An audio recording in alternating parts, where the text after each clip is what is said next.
Friends, இன்றைக்கி நம்ம பார்க்க போகிறது ஒரு இம்பார்ட்டண்ட்டான 5 மார்க்.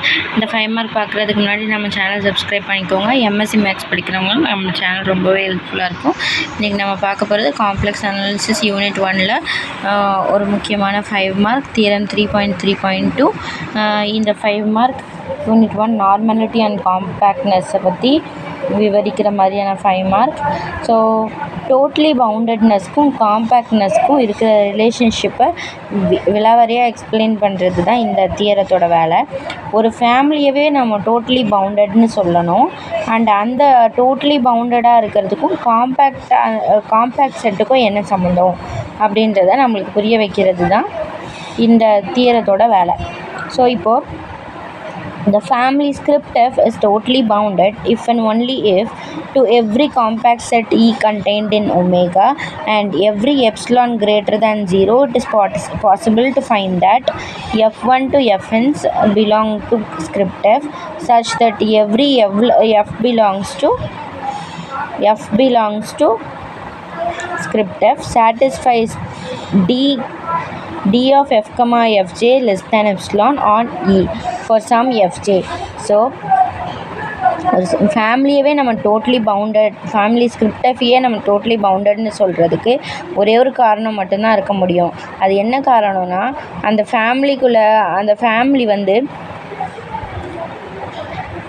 ஃபேமிலி வந்து ஒமேகான்ற ஒரு பெரிய ரீஜியனில் இருக்கிற ஒரு காம்பேக்ட் செட்டை எடுத்துக்கிறோம்.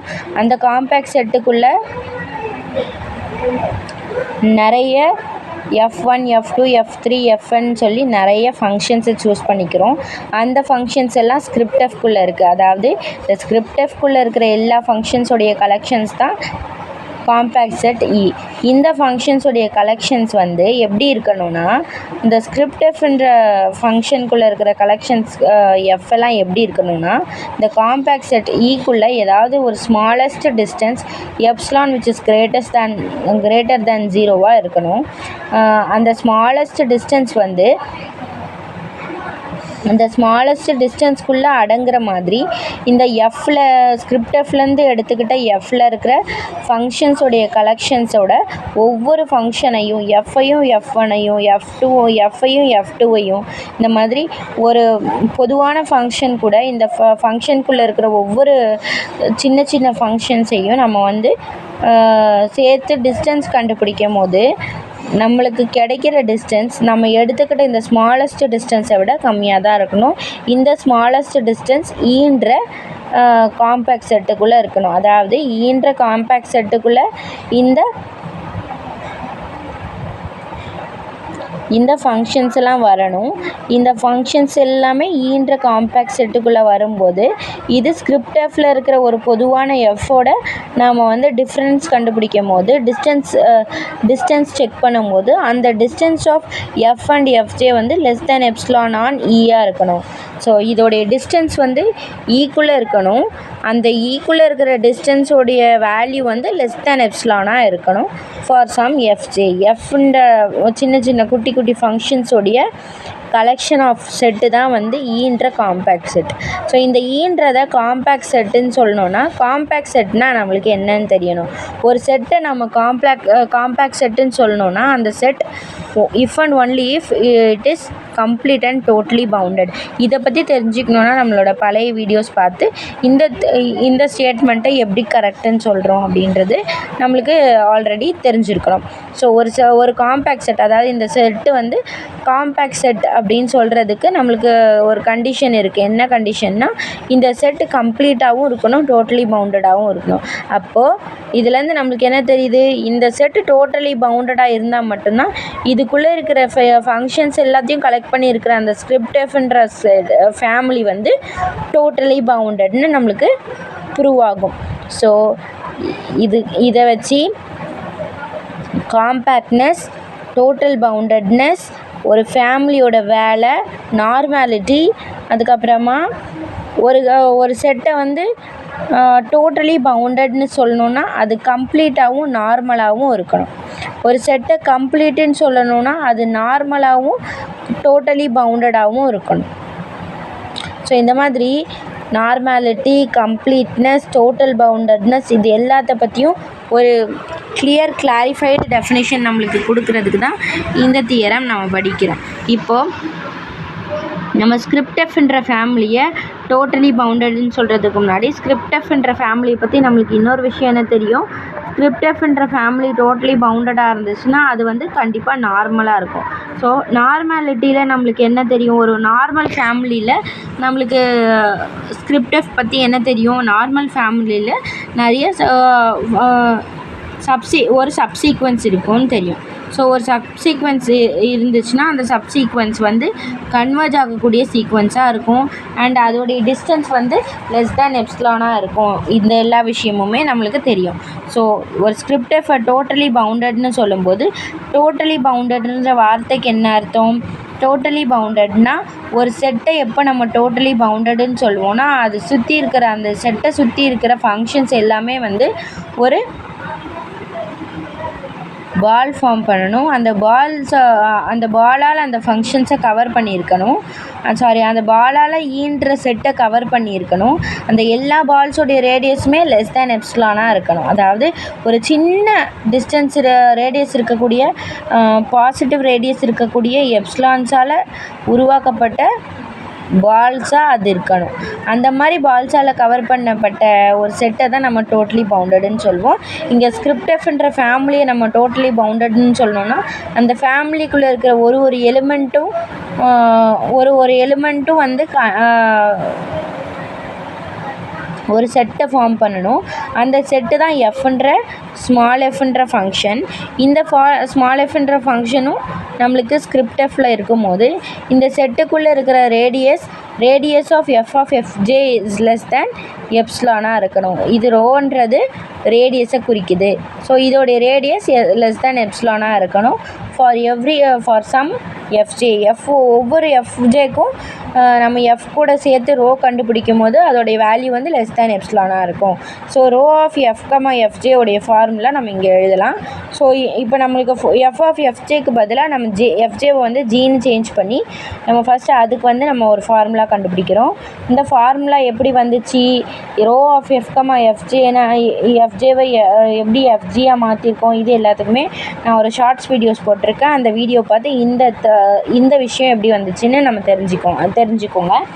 ஸோ அதுக்கு முன்னாடி நம்ம இதை வந்து மைண்ட்லேயே ஏற்றிக்கலாம். Rho of F G is equal to series of K is equal to 1 to infinity delta K F G 2⁻⁻k. So இதை நம்ம இன்னும் விளக்கமாக பார்க்கணுன்னா இப்போது ரோ ஆஃப் எஃப்ஜே லெஸ் தான் எப்சிலான்னு சொல்லி நம்ம எடுத்துருக்கோம்ல ஃபார் சம் எஃப்ஜே. அந்த ரோ ஆஃப் எஃப்ஜேவை வந்து நம்ம டெல்டா கே எஃப்ஜே 2⁻⁻kன்னு சொல்லி இதை வந்து எஃப்ஜேவை வந்து எஃப்ஜேவோட சீரீஸ் ஃபார்மில் நம்ம சேஞ்ச் பண்ணி எழுதிக்கிறோம். அதாவது இந்த ஃபார்மேட்டில் இருந்ததை நம்ம வந்து இந்த ஃபார்மேட்டில் இருந்த ஃபார்முலாவில் வந்து நம்ம ஜிக்கு பதிலாக எஃப்ஜேவை சப்ஸ்டியூட் பண்ணி இப்படி நம்ம எழுதுகிறோம். அண்டு நம்மளுக்கு என்னன்னு சொல்லியிருக்காங்க, இந்த rho of FJ distance between F and FJ வந்து லெஸ் தேன் எப்சிலான்னு சொல்லியிருக்காங்க. ஸோ அதனால் நம்ம இந்த விஷயத்தையும் லெஸ் தேன் எப்சிலான்னு எடுத்துக்கிறோம்.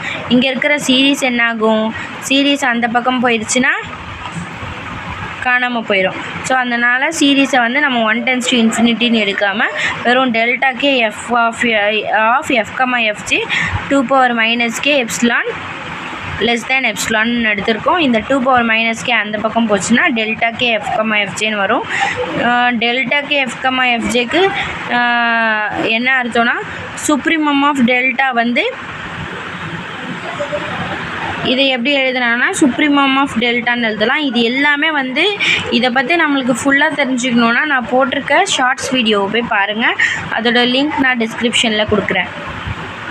ஓகே, ஸோ இது எப்சிலான் 2kன்னு வரும். ஸோ இதில் வந்து supremum of z belongs to ஈகேன்னு நம்ம எடுத்திருக்கோம். இப்போ டெல்டா கேவோட டெல்டா ஆஃப்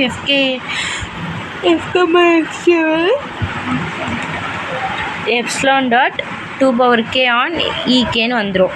ஸோ இந்த எப்சிலான் எங்கே இருக்குதுன்னு நம்ம சொல்லியிருந்தோம், ஈன்ற செட்டுக்குள்ளே இருக்குதுன்னு சொல்லியிருந்தோம்.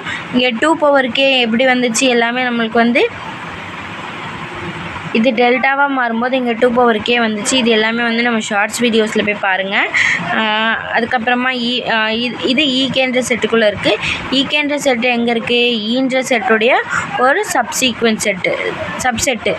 ஸோ ஈகேன்ற செட்டுக்குள்ளே இருக்குது. அப்போ இது ஈக்குள்ளேயும் இருக்குன்றது தான் அர்த்தமாகும். ஸோ இந்த டெல்டா கேவை நம்ம இப்படி எழுதலாம். ஸோ அது இதோட formula d of fj f, fj divided by 1 plus d of f, fj. இப்போ இந்த 1 plus d of f, fj வந்து அந்த பக்கம் போச்சுன்னா d of fj less than இப்படி வந்துடும். ஸோ நம்மளுக்கு ஆல்ரெடி தெரியும்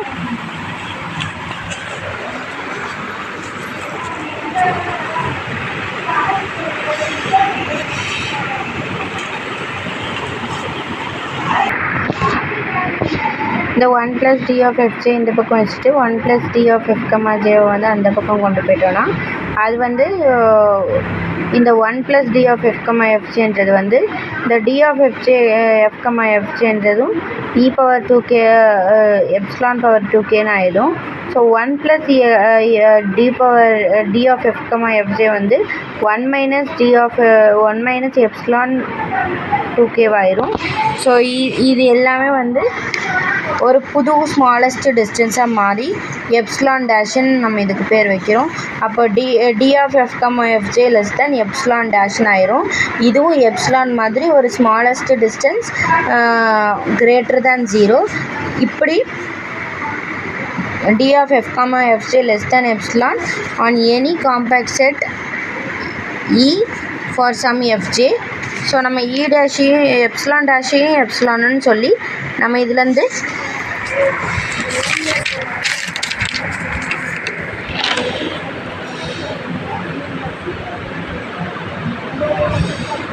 இதிலிருந்து this implies delta k f, fj less than 2k epsilon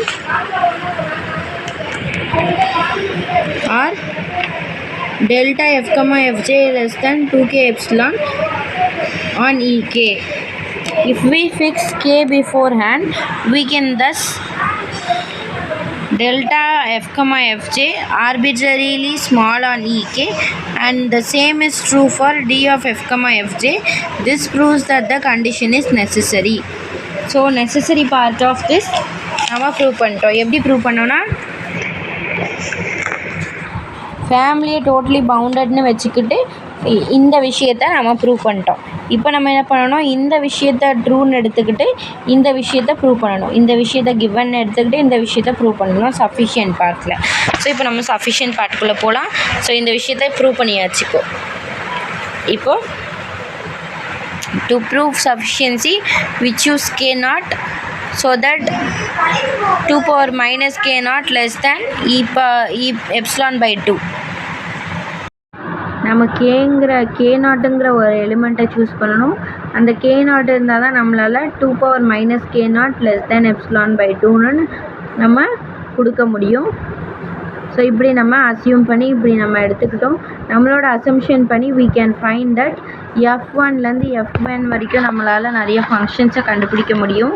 அந்த ஃபங்க்ஷன்ஸ் எல்லாமே ஸ்கிரிப்ட் எஃப்பில் இருக்குன்றது நம்ம எல்லாருக்குமே நல்லாவே தெரியும். Satisfies one of the inequalities delta f, fj less than or equal to d of f, fj less than epsilon by 2k naught on ek naught. Hence it follows that delta k f, fj less than epsilon by 2k naught for k less than or equal to k naught, and delta k f, fj less than 1. So இந்த radius epsilon by 2ன்ற radius வந்து கண்டிப்பாக less than 1ஆக தான் இருக்க முடியும். So அதனால் delta கேவை நம்ம less than 1ன்னு choose பண்ணிக்கிறோம். 0க்கு கிட்டே இருக்கிற வேல்யூ 1ன்னு நம்ம சூஸ் பண்ணிக்கிறோம். அண்ட் இது ஒரு பாசிட்டிவ் வேல்யூன்னு நம்ம செட் பண்ணியிருக்கோம். k greater than k naught trivially we can fix k naught எடுத்துகிட்டு நம்ம கேன்னு போட்டுக்கலாம். ஸோ அப்போ கேன்னு போடும்போது டெல்டா கேவை வந்து சீரீஸில் எழுதலாம். சீரீஸில்